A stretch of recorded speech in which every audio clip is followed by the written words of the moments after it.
Thank you, and welcome back to those people rejoining us. For those people at home, this is your reminder to come back onto the screen and minimise it.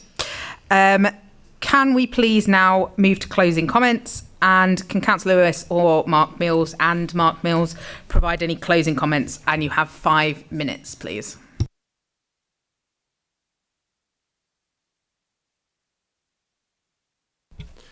Thank you. So I suppose in conclusion, and I won't take 5 minutes because I think we've had quite a long debate about this. But from my perspective, I feel that we've gone through quite a robust process in terms of working with the CIC, in terms of our approach to engagement with ward members, with the bi-monthly meetings we've had, but also the ongoing discussions with ward members around assets right across Pudsey. As I said at the outset, the building has not been in public use since 2016. It's not had a council use since 2019, and it's been vacant since then, with the exception of storage by the Pudsey Civic Society. And I think given the risks that we have in terms of holding vacant properties, that is the reason why we need to move forward with the disposal. As I say, I think the property itself is in a prime location. It should receive good interest on the open market. And as the report sets out, if there is if that process doesn't bring forward any potential purchasers, then the option is still open to re-engaging with the CIC and understanding the potential of that, the less than best approach. But I think given the time that's passed, we need to move forward with the disposal.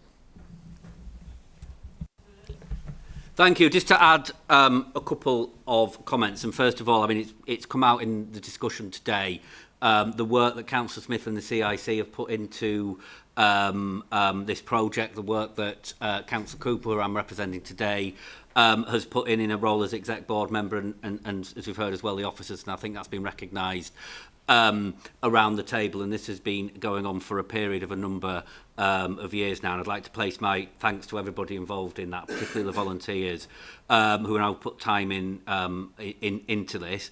I think we have, after a number of years of going around this, we've got a vacant building. We've done lots of work on trying to establish a business case. That sadly hasn't happened, and I do think the decision that is here around disposing the building and inviting other offers for the building alongside the CIC is a correct one, in line with sensible use of buildings and the council's financial approach. Thank you. And Councillor Carter, can you provide your closing comments, please? And again, it should be no longer than 5 minutes.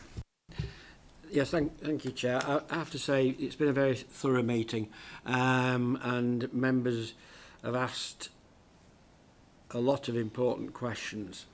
But it's not just about saying the right thing, it's about doing the right thing. And this is Pudsey Town Hall. And I aren't here particularly to speak up for the CIC. I could be speaking up for any community-based organisation which thought they could make a go of that building. It's about, and I've not a lot of criticism of the officers, to be frank, up until what seemed to me to be a very rushed process at the end of August onwards. Yes, I was kept briefed. Councillor Cooper, I had certainly 3 discussions with her, very frank. She let me know exactly what she thought, and she heard what I thought, as is our won't. And so no complaints there. But from the end of August onwards, it was rush, rush, rush, rush, rush. And that's, I suppose, the key reason I'm saying today, just hang on a second. Why can't this? I suppose I'm looking at option 2 in the agenda papers, which say you refer it back to the department for reconsideration and you can add commentary. My commentary would be this. Look at next year's capital receipts programme, not this truncated period now of a few months, because more haste, less speed, and also I still believe that you won't get the best of offers, much as I don't want it selling. It also gives time for the community to get behind the CIC, for the CIC to actually firm up on some of the promises they've been given as regards funding. But also it gives the opportunity to speak properly with the Pudsey Civic Society. And Pudsey Civic Society, and they've not had anywhere near enough praise in this, have done massive work in the 52 years they've been going. You know, they've paid for and funded the display cabinets in the town hall. It's not their fault, nobody can go round at the moment. And they haven't been consulted. Believe me, they haven't. It's the most cursory of discussions that and yet we've given them a licence. And we won't go back over the business of the payment. I cannot believe that a council the size of Leeds with a 1.7 billion gross budget, a 683 million net budget, can't manage another 6 months or 7 months and look at the capital receipt programme next year, having had the proper consultation and giving councillors a proper factual basis for a decision for a building which is of huge importance. And when I hear Mr. Mills very frank saying that some people are more pragmatic, I'm not sure what that means. If elected are more pragmatic, presumably they'd sell up. Well, I don't think we're at that stage yet. I think there's a little way to go, and I do appreciate the financial position, and I do appreciate how a capital programme is run. Hell, I ran it for 6 years. But what we're asking for is we would like you to go for option 2 because it makes a lot of sense. And it might save a lot of egg on face as well. Thank you. At this point, I'll invite the legal advisor to briefly clarify what the Scrutiny Board is being asked to consider as it determines whether the decision has been taken in accordance with the principles of decision making as set out in the Council's constitution. Kev?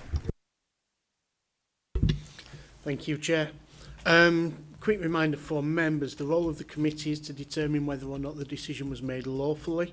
It's not to revisit the merits of the actual decision or assess its consequences.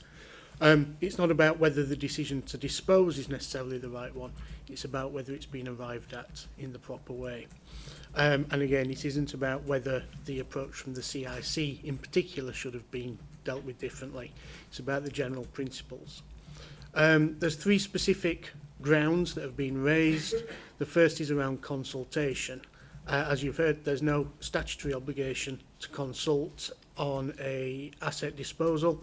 It's not in active use and you're not removing services from the public, so there's no public consultation element or no general consultation element.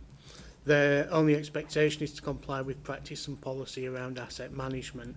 The question for members, therefore, is whether you're satisfied that engagement with various parties was carried out appropriately, given the lack of that statutory duty. In terms of proportionality, it's important to ensure that decisions taken are appropriate and not excessive for the intended outcome. Therefore, taking into account the requirement to manage vacant properties, the statutory duty to achieve best in line with the capital receipts programme, and the information members heard during the private session, the question for members is, do you believe that the proportionality of the decision is sufficiently balanced that it's a reasonable one?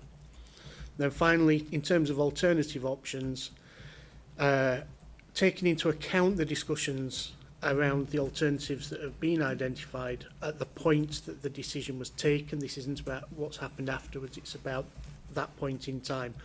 Are members satisfied that the alternative options for the site were evaluated based on all information available at that time and the decision then reached accordingly? And then, Chair, it's back to you. Thank you. Scrutiny Board members will now be asked to cast their vote in terms of the outcome of today's call-in meeting. As a reminder, the options are either to release the decision for implementation or recommend to the decision maker that the decision be reconsidered. Can I have a proposer and a second for one of those options, please? Councillor Raleigh? Which one? The first one, thank you. So I've got a proposal for release the decision for implementation. Have I got a second? Councillor Jones, thank you. Can I have those for releasing the decision, please? And those against? And there's nobody left to abstain. So for the benefit of the public watching, the result of the vote was 8 in favour of releasing and 4 against releasing the decision for implementation. Finally, if we can move to agenda item number 7, the date and time of the next meeting. The next meeting of the Infrastructure Investment and Inclusive Growth Scrutiny Board is scheduled for the 21st of January 2025 at 10 a.m. and there'll be a pre-meeting for all board members at 9:30. That concludes the business of today's meeting. Thank you for your attendance and contributions, and I now declare the meeting closed.